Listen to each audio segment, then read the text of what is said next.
Mama, what shift would happen in your life if you stopped trying to be perfect and started focusing on consistency? Today, I sat down with Micki Woodford and we talked about discipline, daily habits, and how small, repeated actions can have lasting impact, especially for busy mamas. If you're in a place where you're tired of waiting for motivation and you just want to start building momentum, this conversation's for you.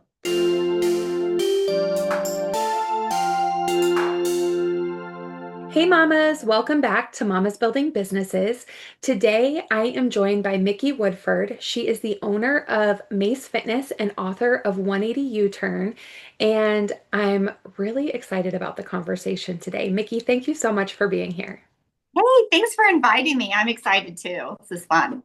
Absolutely. So you are a true, I love that you're in personal training because your personality is you're like just very energetic and vibrant. So for anybody who does not know Micki, share a little bit about yourself, what you do, and the season of life that you're in right now.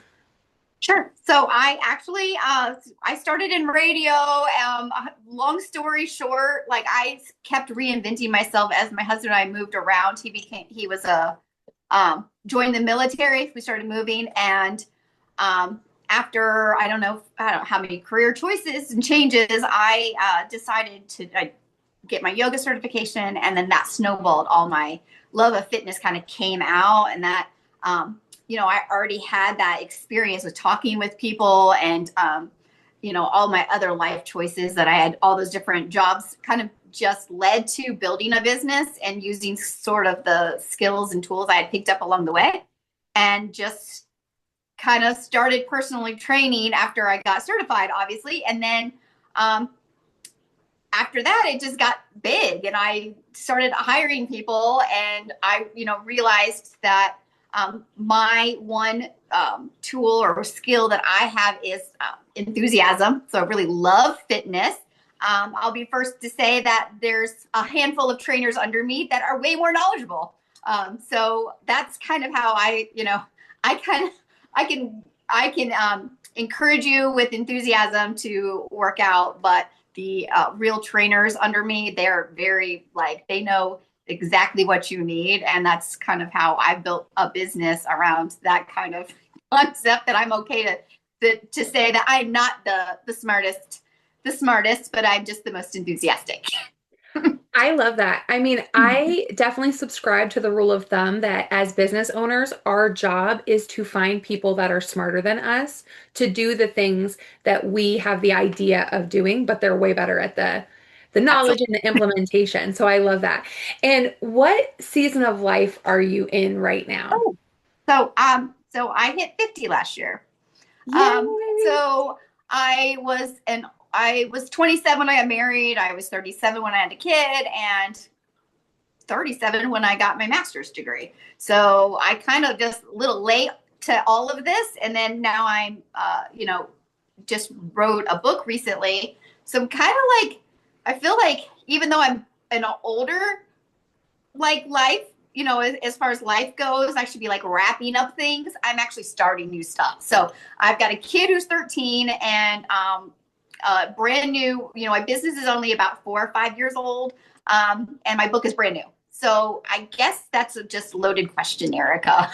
So I Don't will know. tell you that one of my favorite things about you, and it's one of the things I wanted to really bring up today, is the fact that you have reinvented yourself so many times because I feel like I'm sort of in a similar boat. I mean, you and I Mhm. talked about it. I'm 40 and I've been in the military, I've been in corporate, I've owned several businesses, but um, I think what is so fascinating about that and remarkable is that you are not afraid to make a change based on like what Mhm. you want, because I don't even think that we really know ourselves that well until we get closer to 40.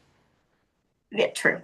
And I you agree. probably feel like you Yeah. even know yourself that much better at 50, Right. right? Sometimes I have to pinch myself. I'm like, do I really so we have a new app coming out, and I have to pinch myself because it was really expensive, and it's been like a labor of love. And I have to pinch myself because it really means I can't just walk away from what I'm doing. I've got so much invested. And so I think to myself, is this really me? I'm here, like, because sometimes I know when we say like, I still feel 20, I really do. And sometimes it's like, I'm not 20. I do have all these experiences and I do have, I guess the discipline to like pull this off. And I'm sometimes amazed and then sometimes terrified and all of those feelings. I think anybody that's in business and has all of this stuff on our plates, that I go, hey, I can't believe this. I'm like, I have a book. I like, really? And I'm like, I remember the process, but it's like sometimes it's surreal to think that I'm here in this stage. But yeah, it's it's a So little what's so great though about you sharing that is I think a lot of people think you arrive at a point in business and life and success where like things aren't scary anymore. Or when they see somebody taking big action, they think like, "Oh, I'm too scared." Like they're so lucky they're not scared. And my experience has been, no, it's terrifying. At every level there are new things to be terrified about, but it is yeah, go ahead. no, Sorry. go ahead, go ahead. No, I'm so sorry. I was gonna say that it's not really a big step. Most of the time, it's a lot of just a series of little steps. And Mhm. one of the things I talk about a lot, especially in my book and with my clients, is that like discipline. When you're talking about changing your lifestyle and eating and getting good sleep and eating better, that it's a lot of little bite size, like say morsels of change, and that even when you're building a business, I mean, I didn't decide to open a business. That's not how it started. I was a mobile personal trainer going to people's homes, lugging all that equipment in. And one thing led to the other opportunities. I think being a yes person, being just saying yes to some opportunities and different things that land in your plate, and you go instead of being like, I don't think so. I'm gonna say yes. I'm gonna say yes. I'm gonna try that. Or yes. I'm gonna go check that out. Or yes, I'm gonna have that coffee. Right. I'm gonna have those moments, and those are small steps that lead to all kinds of when you look behind you, it's like a marathon, right? Like I did that once. And it start off, you don't run 26 miles. You have to go run over and over and over again. And then all of a sudden you realize you put in the work, and now you kind of covered some distance.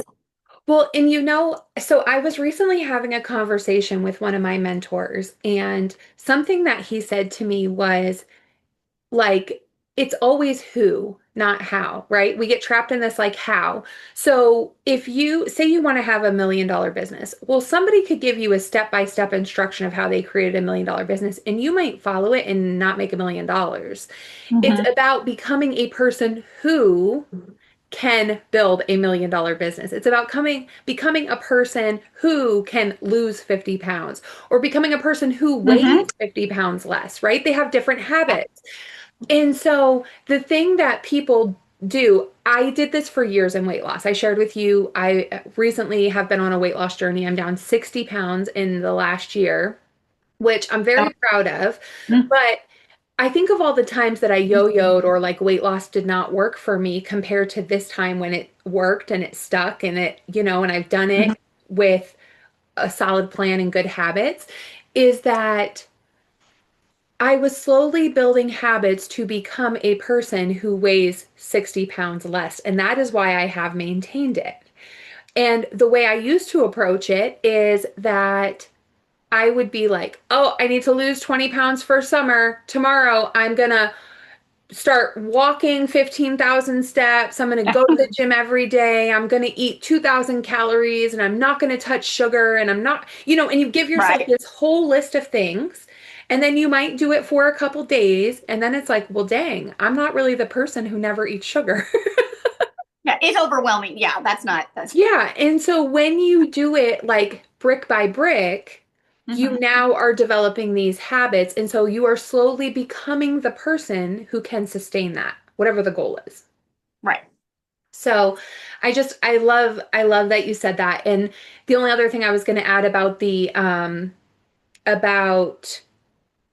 the fear piece is it is not that people who have achieved more than you have less fear. It's that they move in spite of it.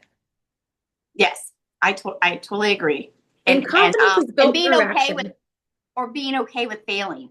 because Yes. I feel like sometimes if your failures or mistakes or whatever you want to, whatever they are, or setbacks, I don't necessarily, it it's those are learning opportunities, and I think we all say that, and it's kind of cliche. I'll be honest, but it's one of the things that I have to get clients to kind of understand. And this is, I know, and we're talking building businesses and big picture stuff, but like even when you're working out, it Hmm. is not. If I stand here and I grab my dumbbells and I pump out, at 15 pounds bicep curls, and I do it 3 rounds, whoop, I did nothing, because that's not hard. It Hmm. is when you do it to failure that change happens. So you have to fail. Like it's the key to even any physical endeavor. That failure is essential to growth, right? It's how you tearing those muscles, and then they grow back stronger. So it's kind of like it's one of those things that even when we are experiencing that, maybe it was a relationship that we're, a business relationship or something that didn't pan out, or a mistake with, a financial decision. It doesn't really matter what it is, but those failures is like, I'm never doing that again. And Well, I'm never, and that's that, going to be, yeah. yeah, no, that is literally, I was having a conversation with somebody the other day, and I said to them, they were being really indecisive, and I said to them, indecision is always worse than the wrong decision. And they I were would agree like, with that. oh, most of the time. I'm like, no, literally always. Always. It always is. And listen, I am a person who has sat in indecision a lot in my life, being worried, procrastinating, Mm-hmm. self-sabotage, whatever you want to call it. But when it comes to specifically like us as mamas, and we're, trying to make our lives better, we're trying to get healthier, we're trying to lose weight, we're trying to build a business, we're trying to make more Mm-hmm. money. When you sit in indecision, you are sitting in worry for something that has not even happened yet. Yeah. When you do something and you fail, you now know what not to do. Right. It may not be the only thing not to do. You might fail some more, Mm-hmm. but now, when you're making a decision, you're doing it from a place of experience. You've already eliminated one wrong way. Oh yeah. It's just like, that's your indecision. If you're looking at it from all different, I can give like 10 different examples of this, but if you're sitting there like, I'm not sure where I should go on vacation. Well, not making a decision means you don't go on vacation, right? At So all. sometimes it's like yeah. So you're like, oh, I don't know. Or and then what happens is opportunity. Okay, well now the cruise is booked, or now the The example I opportunity was passes. the train got full. Like I didn't get to go on. I didn't go to, because we kept waiting and looking and trying to make decisions. And at the last minute, I mean, this literally happened to me just this over Christmas. So we didn't get to go to Chicago because the train was booked. So you know, Yeah. sometimes we miss the train, literally. Sometimes in indecision can mean that we miss opportunities that we should have taken, or Miss maybe we shouldn't have opportunities taken. or But yeah. cost more, Mm-hmm. like with Yeah. Oh, yeah. travel. You don't book the flight and now it's way more expensive. I did that the Yeah. last time I had gone out to Utah in May. And when I first looked up the flights, it's pretty expensive to fly from the East Coast to Utah. And when I looked up a flight, I think it was like 300. Well, I was like, okay, I'm not sure when I want to go in. I'm not sure when I want to Mhm. leave. Da, da, da, da, da. I sat on it. I had to go. Like there was no option. It was no if I was going. It was just when. Oh, yeah. That's And when I booked my flight, it was $800. It cost me $500 to procrastinate. yeah. See, Like it is, when I think about that, I'm like, psh, like I I know know. better. Yeah. I know better. And when you're talking about business too, success loves speed. The faster you do things, a lot of people in the business coaching space, they'll say fail fast. Well, you and I were just talking about how I'm prepping for this live training I'm doing tonight, and we're talking marketing. But one of the examples that I put in there is, nobody wants to be told no. It's uncomfortable. People are like, oh, I don't want to talk to this person because what if I'm told no? I struggle with that too. But can you Right. imagine if your goal was, if you said to me, Erica, my goal is to clear $1 million in my business this year. And I said to you, You will do that when you get 99 no's. When you hit your 99th no, you'll make $1 million. How fast would you go out and Oh try to yeah, get right. 99 no's? I'd be knocking on the doors. Right, Yeah. everybody. Do 99 Right. people live on this street? We're about to run through Mhm. everybody's house. But that is what it takes to have forward progression in anything you do. It takes, like to your point, you really cannot succeed without failure. Mhm. I agree. So it's just so okay. So we were talking about your reinvention and all the times you've Yeah. reinvented yourself, and you were a late, I say late mom. I was a very early Okay. mom. So I don't know if that's even a thing, but where in your reinventions did you have a child? Were you already a business owner or no? So no, it was after several major careers though. It was after I was in radio for five, 4 or 5 years, then television, then I taught high school for 4 years. That was a camp director. I can keep going. And then we are in Virginia. My husband's in the military there. And it was actually between jobs. And we were like, this is now or never kind of thing. So we started a family and he moved to Jacksonville. So he was actually, I had a baby. He was in another state. I was in Virginia. So that was in between, I would say kind of a little lost, not lost. Like I didn't think I was lost, but do you know what I mean? Like, I'm just like, I was just kind of, I was actually I'm working at a stable. I was doing trail rides. It's a very colorful past. And so I ended up quitting the stable because it was an unsafe thing to be pregnant with some of these horses. So that's yeah, that's another story. But then we moved. So then now I'm in a new location. That's where Jacksonville. So as a new mom, I started doing yoga in the park. So I started doing after I got yoga certified. I started doing yoga in the park, and I did that took about 3 years to build my business. And then I had to walk away from all my clients because we moved to Key West. And so now I've got a 3-year-old. So I'm taking a 3-year-old or trying to figure out what to do with the 3-year-old because, when you're a military spouse, you are alone. You don't have any support system. There's no people. You don't leave your child with people you don't know. Usually it takes a long time to get to know them. So moved to Key West. I started working at the military base, MWR, which is the fitness center on base. And that's when a snowball happened because now my daughter she's heading towards 5 years old. And not to give you every single moment of my entire life, but I could finally put her in school and started working. And that's when COVID hit. And I just picked up a lot of certifications. So I was teaching fitness classes. After I got yoga certified, it was fitness certified and personal training and stand-up paddleboard and TRX and nutrition and blah, blah, blah. And then we moved to Jacksonville again. And I started a business. And that is when I had a lot to offer. So I had a lot of fingers in different, it's just me. I was a one-man show. And I was going to people's houses and I was teaching some classes and doing some stretches. And I was doing this and, doing some nutrition counseling and coaching, I should say. My kid was on her 5th school. She was in 2nd grade. And so I'm like, hey, I'm going to homeschool. So I'm homeschooling and running a business. And eventually my business grew 600%. And in a short amount of time, I had to hire some trainers. And then I found out I'm moving to Pensacola. And so over the 4 years, I had a couple years of a heads up. I was moving. So I started preparing for that. Talking about those little tiny steps. I did not start with just hiring a bunch of trainers. I had 2 classes a week of group fitness, and then that became 4 and then 6 and now 17. So then I had a staff that I had to completely cover my schedule because I was moving. So now I run the business from Pensacola and do virtual training.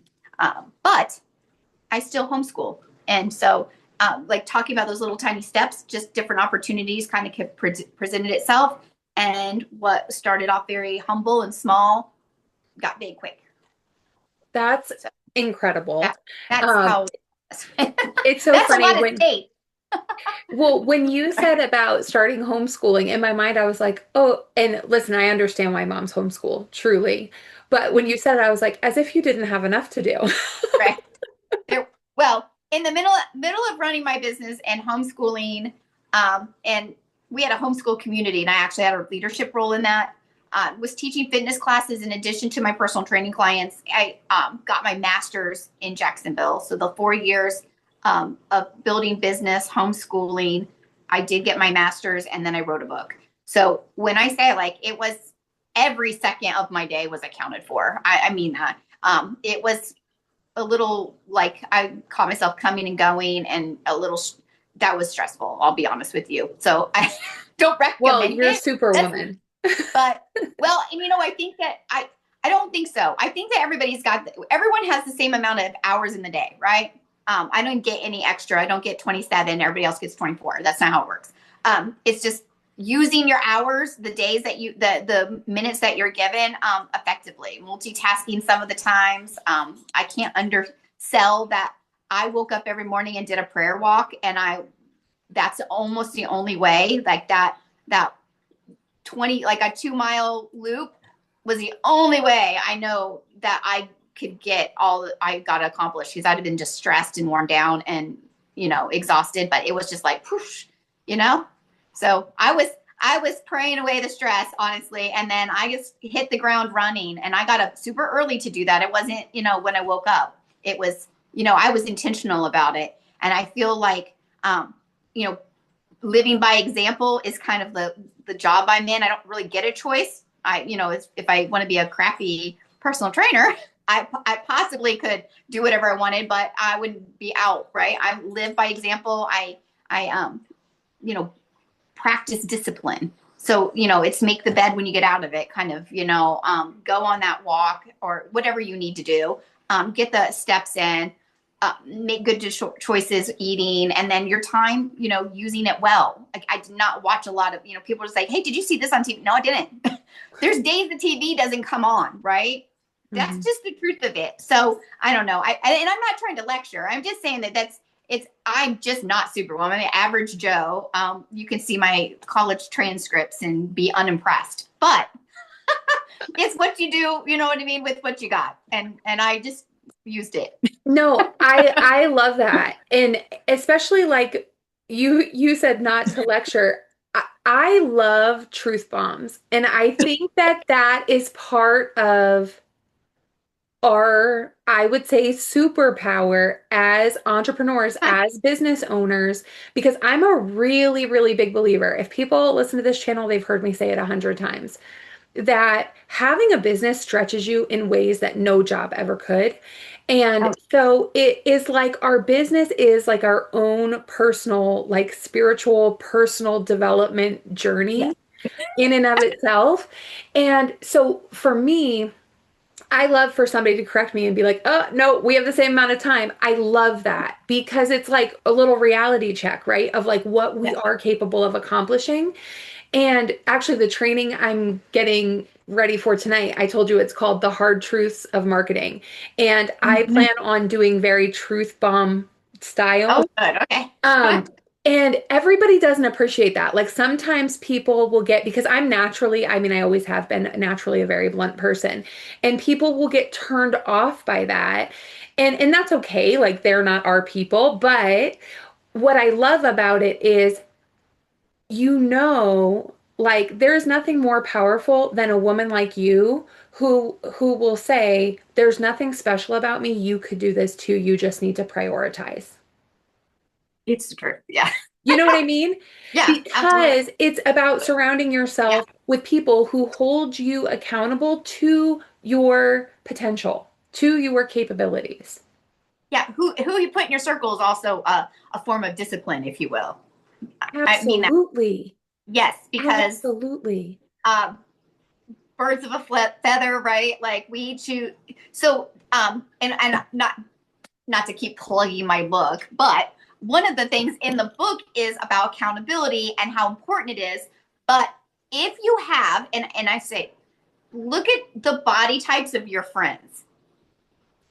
If your friends, and this isn't a hold, don't hold this against me if this is not true. But statistically, based on science, that they've done research on this. If your friends are overweight, you're going to tend to be overweight as well. And so you are, sometimes like have you ever see a family? You don't normally see a family type that doesn't have the same body type, right? Mm-hmm. So that's, and it's not that it's all genetic, it's that it's mostly habits. Choices, yes. And so your friends are typically, if your friends are, sit around, play games and snack, that's what you're going to do. And then that's going to have, an outcome. But if your friends are going to, hey, let's skip going to the coffee shop and let's go for a walk. Which I do have those in. I'm that person like, hey, let's go for a walk instead. And then let's meet up and do something like, let's go climbing. Right. And we can chat between, so that's kind of the things that like, you just pick friends and they, if they're going out at night, and drinking extra, that's probably going to be the lifestyle and like that's going to show up on physically. So it's kind of I think I went off on a rabbit's, No, hole, you're okay. But your friends do, have a huge impact and in more ways than you think. Not just the choices that you make, but how you spend your money and physically, like what you put in your body. So it's, and your business decisions, like, and the friends that your kids have, you know what I mean? Like if you look at your circle, your people, it has a huge impact on lots of areas of your life that you don't realize. You're like, oh, she's so cool. Well, she might be, but one of the biggest things that I have noticed in my reinventions. So I, for the longest time, had the same 5 friends. And I'm still friends with them. They're amazing. We have a lot of history, but when it comes to business, none of them are on that same path with me. And so, and they're very supportive, right? But they're not the type of person where I could maybe call you up and say, hey, Micki, happened today with a client. Have you ever dealt with this? What do you suggest? Those types of conversations, like I just couldn't have with them.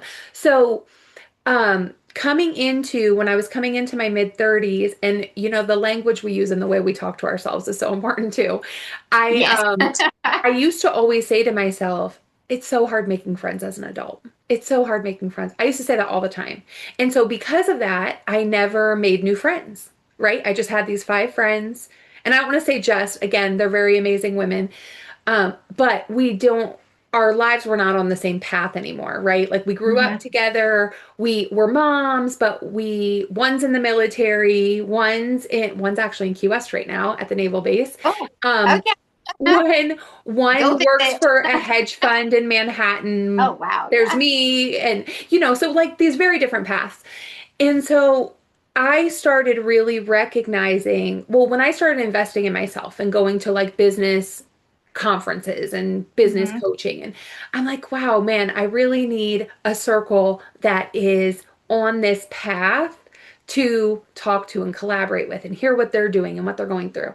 And I will tell you, that has exponentially changed my life because I have intentionally done that. It's part of the reason why I built Mama's Building Businesses, right? So that other moms could step in and have that.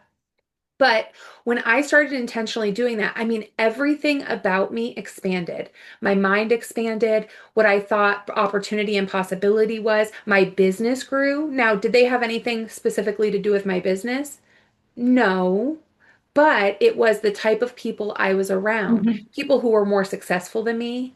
And now I see, oh, I remember when I was trying to hit a $10,000 month, and then I am starting to spend time around a mom who's making $70,000 a month. And that's not something that I even was aware was possible, right? And so it changes so drastically. And it's not just about money, it's about, I think I shared with you, my son is in a place where he's looking at colleges and he's going to be an athlete, or well, he is an athlete, but he's most likely going to be a college athlete.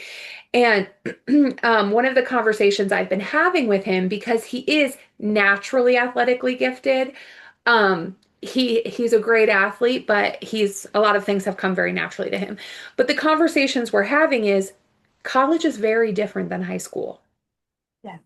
Very different. And so, I think I shared with you when we first met, I was having him write a commitment to discipline, Mm-hmm. because I have a commitment to take you to these camps and to these things and to get you on recruiting boards. You need to have a commitment too. And so he did that and he gave it to me on Sunday. But one of the things that I keep telling him is the way you do one thing is the way you do everything. And that was a realization that I had in business that got me serious about my weight loss journey Mm-hmm. is, I was overweight, I was burnt out. Like financially, you might look at my business and say it's successful, but me, not at all. I was suffering like on every level, health-wise, mentally wise, all these Right. areas. And looking at what kind of business I wanted to build, I had to look at what kind of person do I want to be. And so if I want a healthy business that fills my cup, that I love doing the work every day, I have to treat my body the same way. Yeah. So we did talk about this when we chatted before, but that is exactly one of the things that I did moving from Key West. I always say, I tongue in cheek, I was fit but fat. So I was a personal trainer, but it was during COVID. And so when I moved to Jacksonville, I asked myself the hard questions, which I think we all should do sometimes. And I don't think that's talking negative to yourself, just asking, like, hey, I asked myself, would I hire me? And it was a no. I would not. I look at, like, who would I want to train me? Someone who looks fit, right? And even if I was fit, and I am 5'3" and I ran a marathon at 163 pounds. I completed it. But that was fat. Like, I'll be honest with you, I was fat. And so I decided, I'm going to train myself as if I was a client. And I did what I would tell a client to do. And I'm glad I did it, because I did end up losing like 35 pounds. But I learned along the way that I could emphasize or empathy. I have empathy for my clients, because they're saying no a lot. They're going to have to say no a lot. They're going to have to say no to the extra bite, the extra food, the drive-through. Like, they have to say no a lot. You just do. If you're going to lose weight, right? And you have to say yes to a lot of things that you don't want to say yes to. And so I had to do that, and I know I get it. Like, I totally get it all the way into my soul. I get how difficult it can be to be at a deficit and to do this naturally, with just changing your lifestyle. And so I don't think I got off the topic a little bit, but I mean, asking No, yourself those questions, and then living, being an example and making those really tough decisions. It ended up being the same thing, like having that. And this was my business. You know what I mean? Like, losing the weight was like vital if I wanted mhm. to have a business. In my opinion, but you're right. The way we approach business, our health, our home, our relationships, they're usually parallel. And you tend to, if you're messy with one of them, you might be messy in all of them and not Mhm. realize it and not understand why the messy is the problem, and you got to get unmessy. No, you're absolutely right. And I don't think that it's off track at all because it Okay, is good. so important that like, the way we do one thing is the way we do everything. And to your point, I feel like I'm at a place, I'm kind of laughing when you're talking about fit but fat because I feel like that's where I am. Like, I've lost 60 pounds, so I feel great, but I want to lose another 40. And like over the holidays, I got off from my routine that I Mm-hmm. had been in. And I'm like, that's like basically me now. And I don't say that in like in the No, like I get. beating myself up kind of way because I know that I still accomplished a great feat. But but Yeah, it is true, like, and it's also an expression of how we value ourselves. I think mm-hmm. that one of the biggest misconceptions is that if you are suffering in one area of your life, another area is going to be thriving. It's just not going to happen. When we take care of ourselves, and this is, not so much specifically from the weight loss perspective, but that's part Mhm. of it. Like, one of the things I am so passionate about is moms taking care of themselves because like we're just very selfless and nurturing. Everybody comes before us. The kids come before us, the partner, the husband comes before us. If we have parents that are getting older, Clients. they're coming before us, clients come before us, or everybody comes before us. And we get that mom guilt of like, oh, I'm spending time on myself, I'm being selfish. And it's just not true. And the things that I always tell, I always talk to moms about is, you know, you love your kids, you want to show up as your best self. You can't do that if you don't take care of her. They're only getting so Mhm. much, right? And Yeah. in the same for our business, like we show up differently. We're more confident. We're more willing to take action. We feel more Mhm. empowered to do things in spite of fear. Like Yeah. it just trickles into everything. And so I think it's incredible. So, all right, so you had your daughter, then you started your Mhm. business. How do you feel that being a mom has impacted the way you approach business? Oh, well, again, I homeschool, so I think I kind of get a break on that. I have, and I'll be honest, I have one kid, and she's pretty easy. So how I maybe took advantage of the fact that she's a good kid, and she's always like she was older when I started really starting business. So she was in second grade. So when I started homeschooling, it was her third grade year. And so at that point, I could run off and see a client and then run back to the house, check in, get her going on the next thing or whatever, fix her lunch, and then I was out for a client. So my that was kind of the coming and going thing that never kind of ended because I was always coming and going, literally. That's just the way because I didn't have a set schedule and I didn't book everybody. That's not how it worked. When I took jobs that when they wanted, my services. So I was coming and going. And so it worked. It worked with my homeschooling and being a mom because she was, we started at like 5 years old, 6 years old. So I think now, sometimes she's coming to class with me and now she's, I'm sitting down with her and let's talk about social media. Like, I'm going to have you help me here and earn some money, or you can go to set up class with me. Let's get the jump ropes out and get so I guess I kind of like hooked her in and made her part of my business. And so that I could, sometimes it was like the only way I could spend time with her. I was so busy. Like, Mhm. hey, you're going to come to class with me. I'll pay you to help set up and break down. So I guess I don't think I answered the question exactly how you wanted me to, but I do know that as a mama building a business, I just involved her.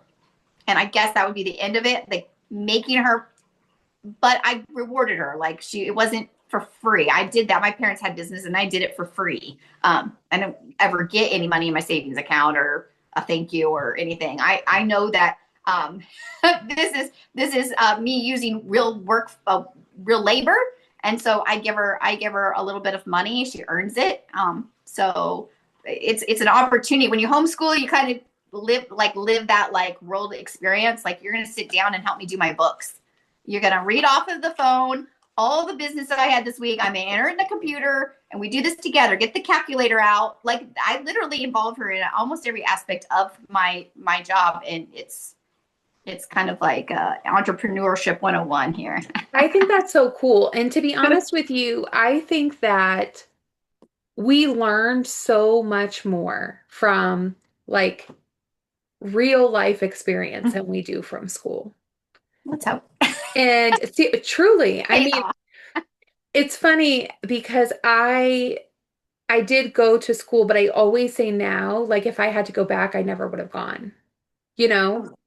Like I would have went right into finding somebody who had a business. Like if I could go back and know what I know now, I would find and I would be like, I will work for minimum wage. I will work for free. Just let me follow you around and let me learn everything. Actually, so one of my mentors, he owns several businesses and he flips businesses and he flips houses and he's just like Hmm. powerful. And I said to him, I said, I really wish that I could just follow you around for a week. And he was like, I don't even work every day. I'm like, I need to see that. I need to know how you made that happen. But it's just I mean, it's so much more valuable to learn from real life experiences. So I think Yeah. that's so cool that you're able to include her like that in your business. Yeah. So, okay, so now you have this incredible business. You've invested all this money into an app, so you're not Yeah. going anywhere. MASE Fitness is here to stay. What what is next for you? What do you see happening in your life and your business in the next 5 years? I won't lie and say I have thought about like I would love, love, love to be a franchise because of my passion and my what I see like in the fitness industry and all of the mistakes that other places are making, in my opinion. So what I think I have in what I offer, which is the heart of my business, is small group personal training. We do one-on-ones. I do virtual, but the small group personal training is done unlike other places, and I feel like it's like a gem. Honestly, like people don't get it until they do it, and kept my pricing down because I'm a business inside of a business. So I have a symbiotic relationship with a chiropractor's office, and we work inside of their business. So we're working when they're not open, right? Or most of the time when they're closed or they're having lunch. And we offer, so I can keep my prices low because of this, because of that's, they're making money when they're not working and I'm making money in their space. And it's really, really great. What that looks like in the future, I just be like, if I was just say, hey, star in the sky, would love to see MASE Fitness in your hometown, I would be super excited about that. The things that hold me back is that that control as a business owner, like that personal. I want everyone to experience me and the way I teach, and I want to have I want to know all the clients, and it's literally impossible. I can't do that because I'm in another state, and sometimes it's just gut wrenching when I go and I can't be there, and I can't see their success and their wins and all of the stuff that they're doing in their own, on their fitness journeys because I'm far away. So I don't know. Like half of me is like, that would be great to see MASE Fitness everywhere. But at the same time, I'm like, I don't know how would I do with my soul. Like my heart might be like, this is not possible. It's not attainable to know all of your clients and know, how their grandkids are doing and how their businesses are doing, or you know what I mean? Like it's unobtainable. Yeah, I So struggle with I the don't know. control piece too. Yeah, yeah. So I don't, and I would hate to go in and go, this is not how I want it done, and then be like sad about it. So half of me is like, I would love to see it grow, maybe a couple more locations, uh, if the demand's there. I get really, really, really would like to just polish what I have right now, and I think that it's a long ways to go before it is a well-oiled machine. But we're a work in process. The app's going to definitely next step. It's a solution to a lot of problems I had because as a business owner, one person can take all these different forms of payment and IOUs and tracking people down because they didn't pay you last week, like that kind of thing where a normal business would never do that. Some automation because I can't remember everybody's birthdays and I can't give an attaboy to everyone, like, right, because I'm not there. So it's solving some problems with schedules and all this stuff. So it comes at a hefty price. But I think that it's the next step. It's a long time coming. I promised people this is coming, or we're going to fix this, or this, and the app is a solution to a lot of problems. And so for me, I think making it, to answer your question, is that solidifying MASE Fitness to being it's a very successful business, and then long term maybe another one, but for now Do you think polishing. more books will be coming out of all of this experience? That No. was one and done. I think That was a labor of love. I really feel like I know it's like, to get religious here, but I really felt after I finished my master's degree at Liberty, I felt that it was I was just kind of putting down a lot of scripture that had to do with wellness, how to take care of our bodies, accountability, eating, what the Bible said about all these things. And I really felt led to write a book. I got it all down, and it's in one place. It's 180 devotionals, so it's 6 months exactly. Um, it covers stress, how to handle stress as a Christian. It has to do with how much to drink, hydration, eating well, avoiding fad diets, all of it. It's all of this stuff. And again, it is written, and I've actually got a backhanded compliment, in my opinion. It was easy to read. It's not complicated. It was written intentionally. It is not supposed to be so science-based and so over your head and complicated that you can't get it. It's supposed to be encouraging. It's supposed to tell you exactly what the Word of God says about these areas of our life, and how to apply it. And it's simple and bite-sized, right? Every day is just a little bit. And if you just like, okay, I'm going to try that and work on it and then add to it. And it's definitely not a diet. It is not a workout. It's just daily encouragement to live well. So Very. never again. I'm not writing anymore. But thanks for letting me plug my book. No, absolutely. And we'll put the links in the description too. So anybody that's interested. So Yeah, okay, thank so you. to bring it full circle, Sure. what is for the mama who's listening, who maybe feels like I've been in this career for a long time, or I've been in this business for a long time, and they're feeling a strong urge to pivot. It doesn't matter really what that urge is. Maybe they're sick of what they're Mhm. doing. Maybe they're a military spouse and they're moving across the country, or they're just feeling really pulled, or like their purpose is not aligned with what they're doing. But they're afraid to take that plunge. They're afraid Mhm. to reinvent themselves. What is one piece of advice that you would give them? I think that the thread of this entire conversation has been small steps. So my suggestion would be to make those small steps towards that every day. So maybe it is an education that you have to have to switch. Like if you're a teacher and you want to be a hairstylist, you can't just do that, right? That's not a jump, that's a step. So no matter what your job is that you're wanting to be, or whatever that new goal is, just to make small steps daily in that direction. So everything that you do is just moving towards that. That's exactly what I did.